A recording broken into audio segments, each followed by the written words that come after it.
When was the last time you stopped, took a deep breath, and asked yourself if you're really living the life you desire? Not the life others expect from you, not the one that seems right according to social standards, but the one that truly resonates with the deepest part of your being. Today we're going to talk about something that can completely transform your existence, the art of letting go. But not from a superficial perspective, rather from the profound teachings of Carl Jung, one of the most revolutionary psychologists of the 20th century. Jung understood that our capacity to release what no longer serves us is the doorway to our true freedom. Think about it for a moment. How many relationships do you maintain out of fear of loneliness? How many jobs have you endured because you fear change? How many times have you said yes when your soul was screaming no? This is the moment to confront these uncomfortable truths, because as Jung said, until you make the unconscious conscious, it will direct your life and you will call it fate. We live in a world designed to keep us trapped in patterns and expectations. Social media constantly shows us perfect lives that we believe we should emulate. Family traditions impose roles on us that perhaps we didn't choose. And society tells us that success is measured in material possessions, titles, and appearances. Jung clearly saw how these external pressures take us away from our center, from our truth. But here's the revelation that changed my life and could change yours. Every time you cling to something that no longer serves you, you're blocking the arrival of what you really need. Jung expressed it masterfully when he said, "What you resist persists. What you accept transforms you." This simple but powerful truth is the key to understanding why letting go is so necessary. The process of letting go begins with confronting our shadow. For Jung, the shadow represents all those aspects of ourselves that we have repressed, denied, or hidden. They are those parts that we consider unacceptable and prefer to keep in the dark. But Jung warns us, the shadow is the source of all that is best and worst in man. We cannot release what we don't recognize exists. Have you wondered why you keep repeating the same painful patterns in your relationships? Why you're attracted to people who hurt you or situations that drain you? Jung would say it's your shadow operating from the unconscious, guiding your decisions without you realizing it. To let go of these patterns, you must first illuminate them with the light of consciousness. Imagine for a moment that your mind is like a closet full of clothes. Over time, you've accumulated garments that no longer fit, that are worn out, or that simply no longer reflect who you are. But you cling to them out of fear, habit, or sentimentality. Jung invites us to open that closet, to examine each piece and ask ourselves, does this still serve me? Does this still represent me? Fear is perhaps the biggest obstacle to letting go. Fear of the unknown, fear of rejection, fear of failure. Jung deeply understood this emotion and offered us a transformative perspective. Man's fear does not come from dangers, but from his psychic repressions. In other words, it's not the act of letting go that we fear, but facing what we've been avoiding within ourselves. Think of all the times you've remained in a situation you knew you should leave. Maybe a toxic relationship, a job that didn't value you, or even limiting beliefs about yourself. What kept you there? It probably wasn't love, or loyalty, or pragmatism. It was fear. Fear disguised in many ways, but fear nonetheless. Jung teaches us that this fear isn't irrational. It's the natural resistance of our ego to change. The ego, that constructed identity we believe we are, desperately clings to the known, even if the known harms us. As Jung said, the path of individuation involves risks and losses without which man can never find himself. But here comes the most fascinating part. When we finally gather the courage to let go, something magical begins to happen. Not magic in the mystical sense, but the manifestation of what Jung called synchronicity, that mysterious connection between our inner world and external events. When we align our actions with our inner truth, the universe seems to respond. Synchronicity is one of Jung's most revolutionary concepts. Unlike causality, cause and effect, synchronicity refers to seemingly unrelated events that nevertheless are connected by their meaning. When you start letting go of what no longer serves you, you begin to notice how meaningful coincidences appear in your life. The right people arrive, opportunities present themselves, and paths open in ways you never would have imagined. A concrete example. Imagine you finally decide to leave a job that has been draining you for years. At first, fear paralyzes you. What will happen to your finances, your identity, your security? But something inside you knows it's the right thing. So you take the leap. And then, as if by magic, you receive a call from a former colleague offering you an opportunity that perfectly fits your true talents and passions. Jung would say this isn't coincidence, but the result of your internal alignment. The decision to let go is never easy. Often, what we need to release is deeply rooted in our psyche, intertwined with our identity and our closest relationships. Jung understood this when he said, "There is no birth of consciousness without pain. The process can be painful, but the suffering of remaining stuck is infinitely greater." Think of a tree. In autumn, it releases its leaves without resistance, without drama, without clinging. It doesn't do so because the leaves are bad, or because it doesn't value them. It does so because it understands, at a cellular level, that letting go is part of the natural cycle of growth. It knows that for new leaves to bloom in spring, the old ones must fall. What if we applied this natural wisdom to our lives? Jung taught us that the process of individuation, that path toward becoming who we truly are, requires that we continuously let go of outdated versions of ourselves. Personality, like life, must be earned and reconquered every day, he said. It's not a one-time event, but a constant commitment to our evolution and growth. One of the most challenging aspects of letting go is recognizing that sometimes we must release people who have been significant in our lives. This doesn't mean we don't love them, or that we don't value what they've contributed to our path. It means recognizing that, as Jung said, meeting is a grace, staying together is work. But separating doesn't mean failing, but transforming. Have you noticed how some relationships that in the past seemed essential have now lost their intensity? Jung would see this as a natural part of the individuation process. As you grow and evolve, some connections no longer resonate with who you're becoming. And that's okay. Not all relationships are meant to last forever. Some people enter our lives to teach us something specific, and then, with gentleness and gratitude, we must let them go. But letting go isn't just about external relationships. Perhaps the hardest things to release are our own limiting beliefs, those internal dialogues that tell us we're not enough, that we don't deserve, that we can't. Jung called them complexes, those knots of psychic energy formed around traumatic or significant experiences. Letting go of these complexes requires awareness, compassion, and an unwavering commitment to your growth. Imagine that inside you, there's a room full of voices. Your father's voice telling you you'll never be as successful as him. A teacher's voice making you feel stupid. An ex-partner's voice undermining your self-esteem. For years, you've believed these voices are yours. Jung would invite you to recognize that they aren't. They are introjections, external voices you've internalized.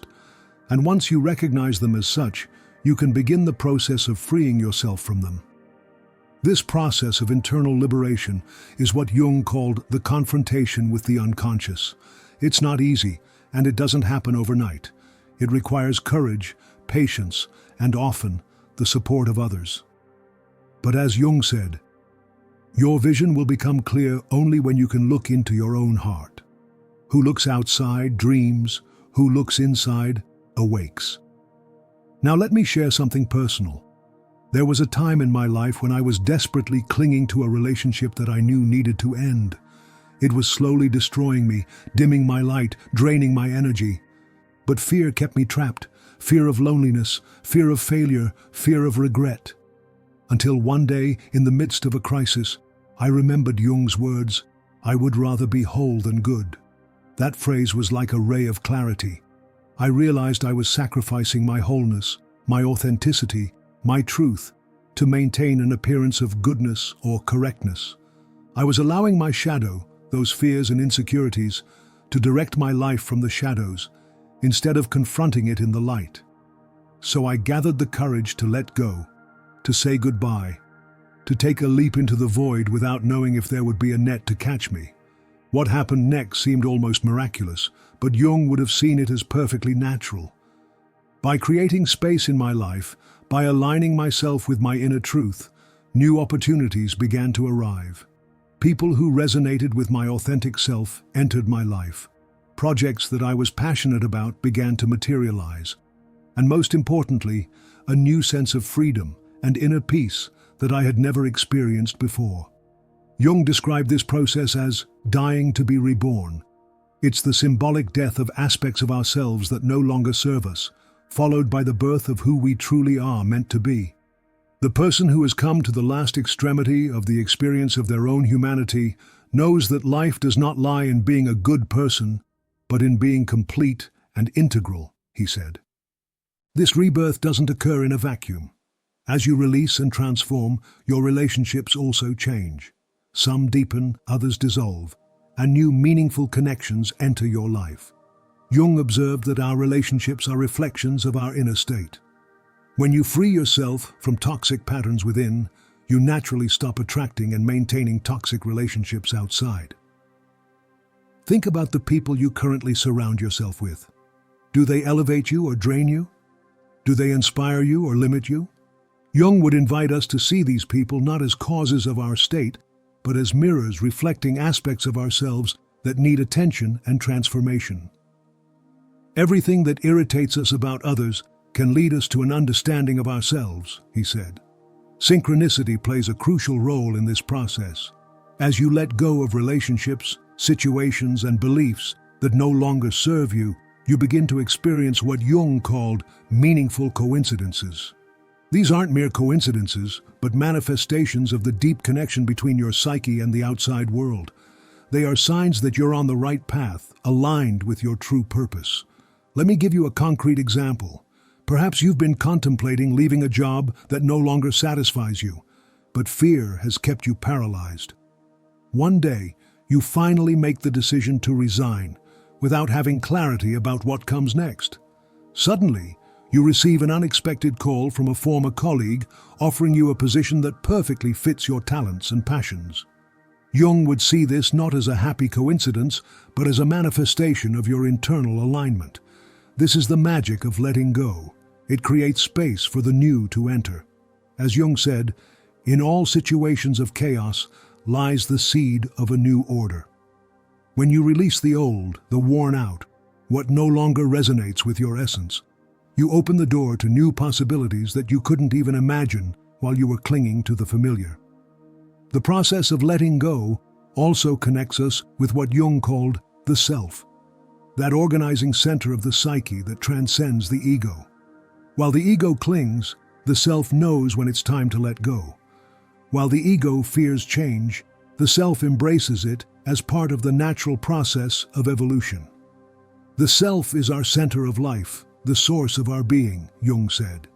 And as we learn to let go from this deeper center, we experience a sense of purpose and meaning that transcends fear. There's a Zen story that perfectly illustrates this principle. A monk finds himself hanging from a cliff, held only by a fragile branch. Below him, the void. Above, impossible to climb. At that moment, he sees a wild strawberry growing on the cliff wall. With one hand still clinging to the branch, he takes the strawberry with the other and eats it. "How sweet," he exclaims.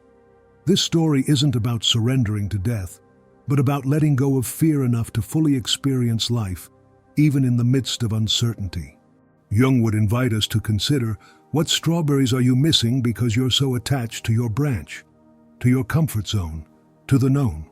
What experiences, relationships, and opportunities are passing you by because both your hands are occupied holding onto what no longer holds you? The capacity to let go is, paradoxically, a form of power. Not power over others, but power over yourself. As Jung said, "I cannot define myself except by my limits. That is, by what I am not, by what I reject, by what I can let go." In other words, we are defined not only by what we choose, but also by what we choose to release. This doesn't mean that letting go is always an easy or pleasant experience. In fact, Jung recognized that it's often painful. There is no birth of consciousness without pain, he said. The process can feel like a small grief, because in a sense, it is. You're saying goodbye to something that was once significant, even if it no longer serves you. Allowing yourself to feel that pain, honor it, and then move forward is an integral part of the process. Resistance to pain is what often keeps us trapped. We fear the emptiness, the space, the uncertainty that follows the act of letting go. But Jung reminds us that the empty place left when something is lost can become the space where something new can grow. It's in that apparent void where the potential for the deepest transformation resides. Think of nature. A forest cannot renew itself without some trees falling, creating space for sunlight to reach the forest floor and allow new seeds to germinate. In the same way, your life cannot be renewed without releasing some old structures that have served their purpose and now only block your light. Jung expressed it beautifully when he said, "I am not what has happened to me. I am what I choose to become." This statement encapsulates the essence of letting go, recognizing that your past, your conditioning, your wounds, and your patterns do not define who you essentially are. You always have the power to choose to let go of those old definitions and create new ones that resonate with your deepest truth. Now, let me speak to you directly. Maybe you're at a point in your life where you feel something needs to change. Maybe there's a relationship that has fulfilled its cycle, a job that no longer nourishes you, a belief about yourself that limits you, or a resentment you've carried for too long. Jung would invite you to consider it not as a failure, but as an opportunity to grow, to evolve, to come one step closer to your authentic self. The first step is awareness. As Jung said, until you make the unconscious conscious, it will direct your life and you will call it fate. Observe with honesty those areas of your life where you feel stuck, where resentment exists, where there's a sense of weight or constriction. These are signs that something is asking to be released. The second step is courage. Letting go requires valor because it involves facing the unknown. As Jung said, the meeting with oneself belongs to the most unpleasant experiences until one sees oneself face to face. But it's precisely in that confrontation where your freedom lies. The third step is action. It's not enough to recognize what you need to let go of. You must take concrete steps to release it. This might mean having a difficult conversation, quitting a job, getting rid of possessions that no longer reflect who you are, or practicing forgiveness toward yourself and others. The specific form will vary, but the essence is the same: creating space for the new. The fourth step is integration. As Jung taught us, letting go doesn't mean rejecting or denying. It means recognizing, honoring, and then releasing with gratitude. "I am the result of all the decisions I've made so far," he said. "Every experience, even the painful ones, has brought you here. It has contributed to your growth in some way." Recognizing this allows you to let go without bitterness, without resentment. And the final step is renewal. As nature shows us, after winter comes spring. After letting go comes a new beginning. Jung expressed it this way: "I cannot have a future without being grateful for my past." Gratitude for what was opens you to the possibilities of what can be. Imagine your life as a garden. For new flowers to grow, sometimes you need to pull weeds, prune branches, even remove entire plants that have completed their cycle. You don't do this from rejection or aversion, but from love for the garden as a whole. In the same way, letting go of aspects of your life that no longer serve you isn't an act of denial, but of deep self-love and respect for your journey. Jung understood that we are beings in constant evolution. Life is a process, not a state. A journey, not a shelter, he said. Each act of letting go is a step in that journey, a movement toward greater authenticity, freedom, and inner peace. The synchronicities you experience after letting go aren't coincidences. They're manifestations of your inner alignment, signs that you're on the right path. Jung described them as acts of creation in time, moments when the inner and outer worlds align in a meaningful way. When you learn to recognize and trust them, you become a conscious co-creator of your reality. Have you noticed that when you finally release something you've been resisting, you often wonder why you waited so long? Resistance to change is natural. Fear of the unknown is understandable. But as Jung taught us, the greatest and most important problem of life is how to live with oneself. And often, letting go is the first step to solving that problem. The beauty of this process is that it's not something you do once and finish. It's a continuous cycle of growth, a dance between holding and releasing, between creating and destroying, between being and becoming. Jung saw it as the principle of enantiodromia, the tendency of things to transform into their opposite. To create, we must first destroy. To receive, we must first let go. When you find yourself resisting change, remember Jung's words. What you resist persists. Resistance only prolongs suffering, while conscious surrender, not passive, but the active choice to let go leads you toward freedom. Surrendering to surrender then becomes not an act of weakness, but the deepest expression of your inner strength. What are you holding on to that it's time to release?